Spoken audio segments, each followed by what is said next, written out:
الحمد لله وكفى وسلام على عباده الذين اصطفى أما بعد فأعوذ بالله من الشيطان الرجيم بسم الله الرحمن الرحيم شهر رمضان الذي أنزل فيه القرآن هدى للناس صدق اللہ العظیم۔ برادران اسلام، میرے عزیز ساتھیوں اور پیاری مائیں اور بہنیں، اللہ رب العزت نے ہمیں بے شمار نعمتوں سے نوازا ہے۔ اللہ رب العزت کی نعمتیں، اللہ رب العزت کی عنایتیں، رحمتیں ہم پر بارش کے قطروں سے بھی زیادہ برستی ہے۔ اللہ رب العزت کی نعمتوں کے متعلق خود اللہ رب العزت قرآن میں ارشاد فرماتے ہیں وَإِن تَعُدُّوا نِعْمَةَ اللَّهِ لَا تُحْصُوهَا، کہ اگر آپ اللہ رب العزت کی نعمتوں کو گننا چاہے، شمار کرنا چاہے، کاؤنٹ کرنا چاہے تو نہ آپ گن سکتے ہیں نہ آپ کاؤنٹ کر سکتے ہیں۔ اللہ کی نعمتیں انکاؤنٹیبل ہے۔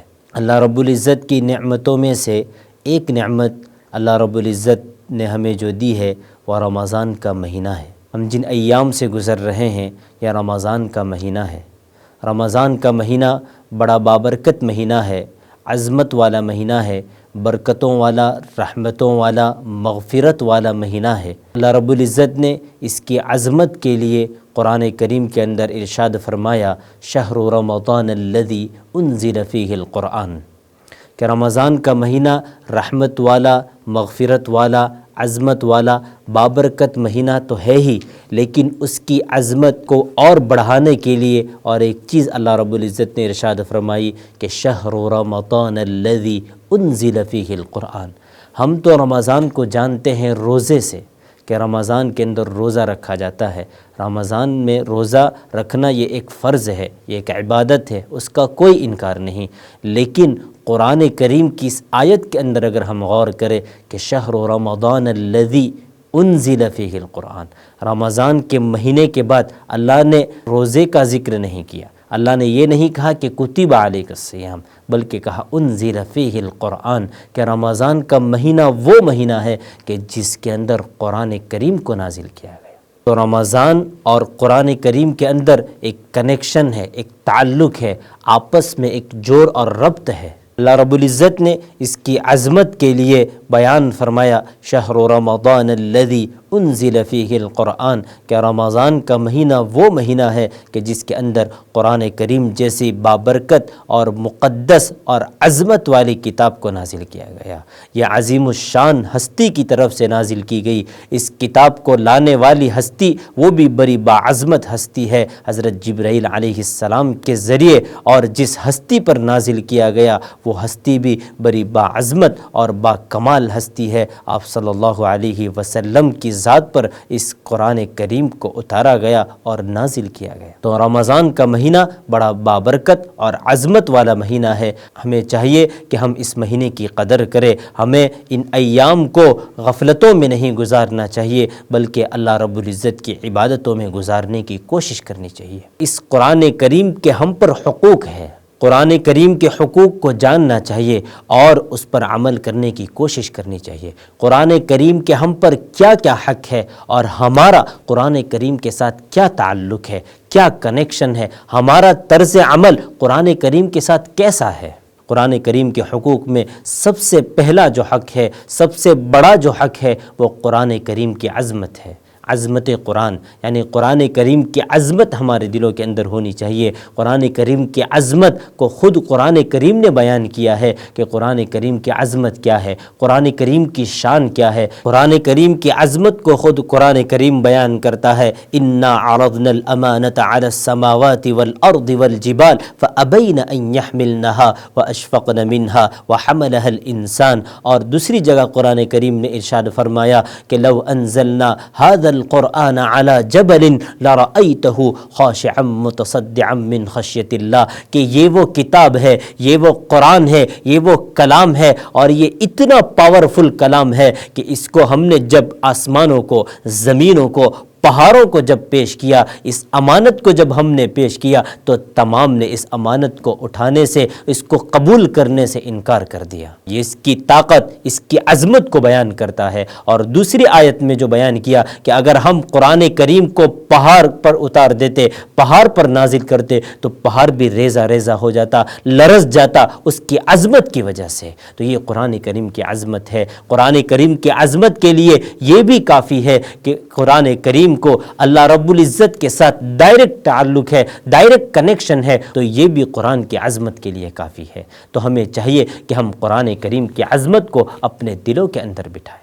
عظمت قرآن کے کچھ تقاضے ہیں، اس تقاضے میں سے سب سے پہلا تقاضا یہ ہے کہ ہمیں قرآن کریم کا احترام کرنا چاہیے، اس کا ادب کرنا چاہیے۔ قرآن کریم کو ہم نیچے رکھ دیوے یا اس کی بے ادبی کرے، اس کی بے حرمتی کرے، قرآن کریم کی طرف پیر پھیلا کر ہم بیٹھ جاوے، تو یہ سارے قرآن کریم کی بے ادبی اور بے حرمتی ہے، یہ عظمت قرآن کے خلاف ہے۔ اور عظمت قرآن کے تقاضے میں سے اور ایک تقاضا یہ ہے کہ قرآن کریم کی تعلیم کو ہم عام کریں۔ آپ صلی اللہ علیہ وسلم نے ارشاد فرمایا، خیرکم من تعلم القرآن وعلمہ، کہ تم میں سب سے بہترین وہ شخص ہے کہ جو قرآن کریم کو سیکھے اور دوسروں کو بھی سکھاوے۔ تو عظمت قرآن کا ایک اور تقاضا یہ ہے کہ ہم قرآن کریم کی تعلیم کو عام کریں۔ ہم دنیاوی تعلیم کو اہمیت دیتے ہیں اور قرآن کو کوئی اہمیت نہیں دیتے۔ آج ہم دیکھتے ہیں کہ عصری تعلیم اور دنیاوی تعلیم کی اہمیت ہمارے دلوں کے اندر ہے۔ ہم اپنے بچوں کو دنیاوی تعلیم دلانے کے لیے جو کچھ ہوتا ہے ہم سب کچھ کرتے ہیں۔ دنیاوی تعلیم کے لیے ساری محنتیں ہوتی ہیں، سب کچھ ہوتا ہے، ساری ڈگریاں دلانے کے لیے ہم پیسے بھی خرچ کرتے ہیں، محنت بھی کرتے ہیں، اپنی اولاد کے لیے ہم سب کچھ کرتے ہیں کہ میری اولاد دنیاوی تعلیم سے آراستہ ہو جاوے، وہ ڈگریاں حاصل کر لے، ماڈرن ایجوکیشن حاصل کر لے، وہ بھی ضروری ہے، انکار نہیں ہے، لیکن جتنی اہمیت ان ڈگریوں کی ہے، عصری تعلیم کی ہے، اتنی اہمیت قرآن کی تعلیم کی نہیں ہے۔ قرآن کی تعلیم کے لیے اتنا اہتمام نہیں کیا جاتا۔ تو ہمیں چاہیے کہ ہم قرآن کریم کی تعلیم کے لیے ہم اہتمام کریں، اپنے بچوں کو قرآن کریم کی تعلیم دلانے کی ہم فکر کریں، کوشش کریں اور محنت کریں۔ قرآن کریم کا دوسرا جو حق ہے وہ محبت قرآن ہے۔ قرآن کریم کی محبت، جب عظمت ہوگی تو محبت خود بخود پیدا ہو جائے گی، اور قرآن کریم کے ذریعے اللہ رب العزت کی معرفت حاصل ہوتی ہے۔ تو اللہ کی محبت جیسے ضروری ہے ویسے ہی قرآن کریم کی محبت بھی ضروری ہے۔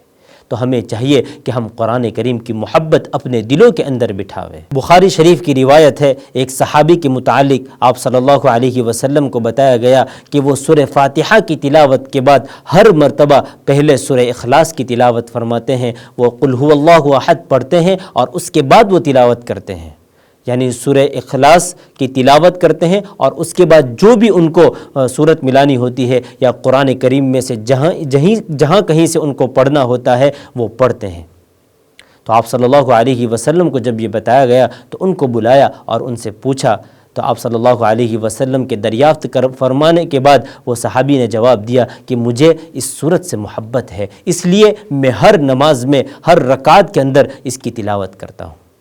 تو آپ صلی اللہ علیہ وسلم نے ان کو بشارت دی کہ اس قرآن کریم کی اس سورت سے محبت کرنے کی وجہ سے آپ کو جنت کی بشارت دی جاتی ہے۔ تو ذرا سوچئے کہ ایک سورت سے محبت کرنے پر جب جنت کی بشارت دی گئی، تو اگر ہم پورے قرآن کریم سے محبت کریں گے اور اس کی عظمت اپنے دلوں کے اندر رکھیں گے تو اللہ رب العزت ہمیں بھی جنت نصیب فرمائے گا۔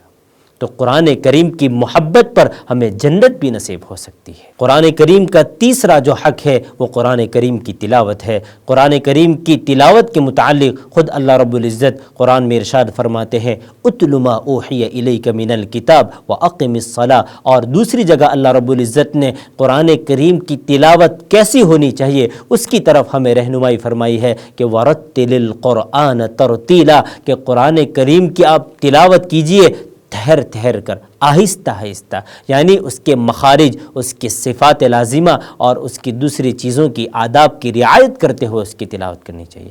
بہت سی مرتبہ ایسا ہوتا ہے کہ ہم قرآن کریم کی تلاوت کرتے ہیں لیکن اس کے مخارج، اس کی صفات کی رعایت نہیں کرتے تو پھر قرآن کریم کا معنی بدل جاتا ہے۔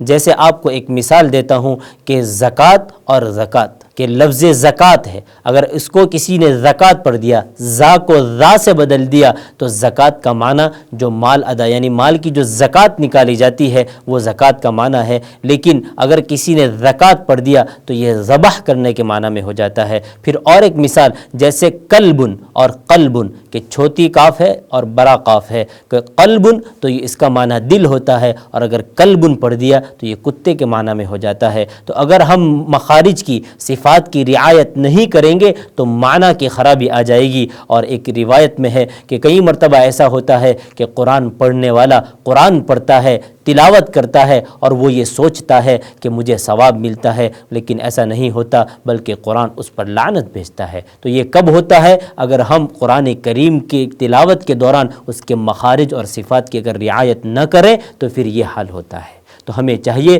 کہ ہمیں صحیح تجوید اور صحیح قراءت کے ساتھ قرآن کریم کی تلاوت کا اہتمام کرنا چاہیے، اس کو سیکھنا چاہیے۔ کسی قاری، مشاق قاری کے پاس، کسی بہتر ماہر کے پاس ہمیں جا کر اس کی اداؤں کو سیکھنا چاہیے۔ یہ بھی قرآن کریم کا حق ہے۔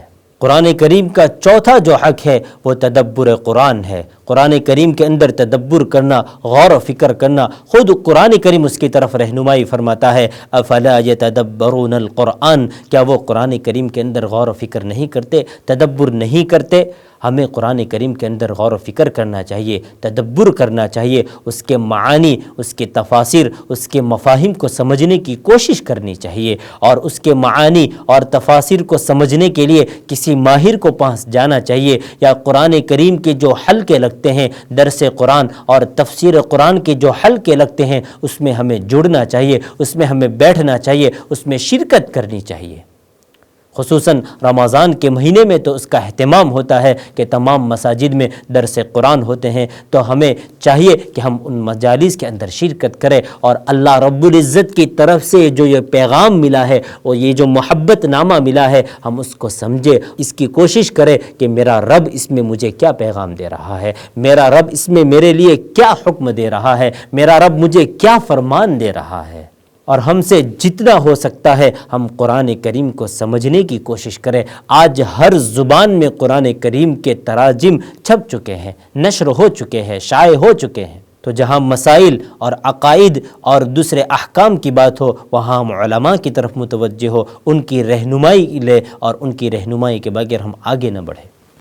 تو جب ہم قرآن کریم کے اندر تدبر کریں گے، اس کے معانی کو سمجھنے کی کوشش کریں گے، اس کے مفاہیم اور اس کے معانی کو، ترجمے کو پڑھیں گے، تو ہمیں پتہ چلے گا کہ ہمارا رب ہمیں کیا کہتا ہے، ہمارا خالق، ہمارا مالک ہمیں کیا پیغام دے رہا ہے، اور میرے رب نے میرے لیے اس میں کیا کیا باتیں بیان کی ہے اور کیا کیا چیزیں بیان کی ہے۔ قرآن کریم کا پانچواں اور سب سے بڑا جو حق ہے وہ اطاعت قرآن ہے۔ قرآن کریم کی اطاعت اور فرمانبرداری، قرآن کریم کو ماننا، قرآن کریم کے اندر اللہ رب العزت نے جو باتیں بیان کی ہے اس پر عمل کرنا۔ قرآن کریم خود بیان کرتا ہے، وَهَذَا كِتَابٌ أَنزَلْنَاهُ مُبَارَكٌ فَاتَّبِعُوهُ۔ قرآن کریم خود ہمیں حکم دیتا ہے کہ آپ قرآن کریم کی اتباع کیجئے، قرآن کریم کی اطاعت کیجئے۔ اللہ رب العزت نے قرآن کریم میں جو جو احکامات بیان کیے ہیں اس پر عمل کریں۔ یہ قرآن کریم کے 5 حقوق ہوئے۔ اور ایک بات عرض کر کے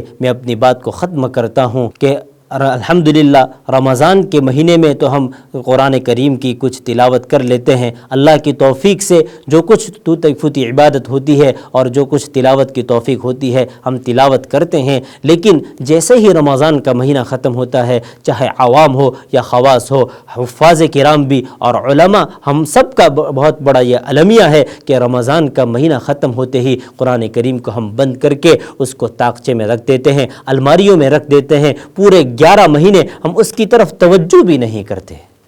اللہ رب العزت ہمیں پورے سال قرآن کریم کی تلاوت کرنے کی توفیق نصیب فرمائے، اور سب سے پہلے ہمیں قرآن کریم کے تمام حقوق کو سمجھ کر اس کو ادا کرنے کی توفیق اور قوت نصیب فرمائے۔ اللہ رب العزت قرآن کے ساتھ ہمیں وابستہ فرمائے، قرآن کریم کی برکت سے اللہ رب العزت ہماری پریشانیاں دور فرمائے، قرآن کریم کے ساتھ اللہ رب العزت پوری امت کو وابستہ فرمائے، پوری امت کے حال پر قرآن کریم کی برکت سے اللہ رب العزت رحم فرمائے، پوری امت کے حال پر اللہ رب العزت آسانیاں پیدا فرمائے، پوری امت سے اللہ رب العزت اس قرآن کریم کی اور اس ماہ مبارک کی برکت سے پوری امت کی پریشانیوں کو دور فرمائے، پوری امت کو اللہ رب العزت امن و امان اور خوشحالی والی زندگی نصیب فرمائے۔ آمین۔ وآخر دعوانا ان الحمد للہ رب العالمین۔